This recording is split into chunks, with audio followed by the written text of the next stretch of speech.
Jæja, Lovísa, ærið verkefni í dag. Hvernig að berjast í bökkum móti 208 cm á miðherja? Það alveg rosalegt. Eins og ég hef nefnt áður, ég hef spilað á móti stórum og sterkum stelpum en ég hef aldrei bara spilað á móti stelpum sem 208 cm.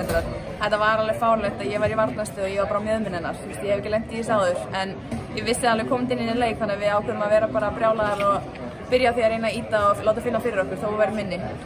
Var það líka svona í planinu bara að reyna að draga hann út með að skjóta? Varst að hitta vel, þú varst að hitta ágætlega, en svo bara svona, var það bara planið frá byrjun? Já, það var planið frá byrjun. Við ætlum að reyna að draga hana svolítið út. Það náttúrulega erfitt að draga körna að komast að körnið þegar með 208 cm undir, þannig að planið var eiginlega svolítið mikið að skrína og poppa og sjá hvernig hún myndi dekka það og það byrjaði vel en svo bara adjustið þær á vörninu og þetta var bara erfitt seinna meir að ná skotum. Vörnir var bara, satt að segja bara rosalega góð, þetta auðvitað rosalega gott lið sem var varmóti. Það er bara stíf pressu ykkur, það virðist svo opaslega erfitt að koma sóknum ykkur að stað á köflum.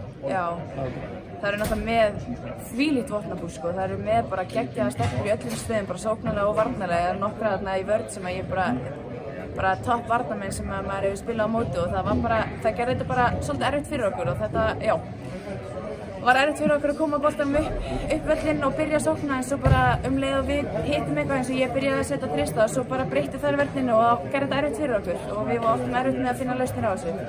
Er eftir að draga eitthvað gott úr þessum leik? Það hlýtur nú að vera eitthvað gott sem við gerðum. Við erum... Já, það alveg hægt að draga gott úr þessu.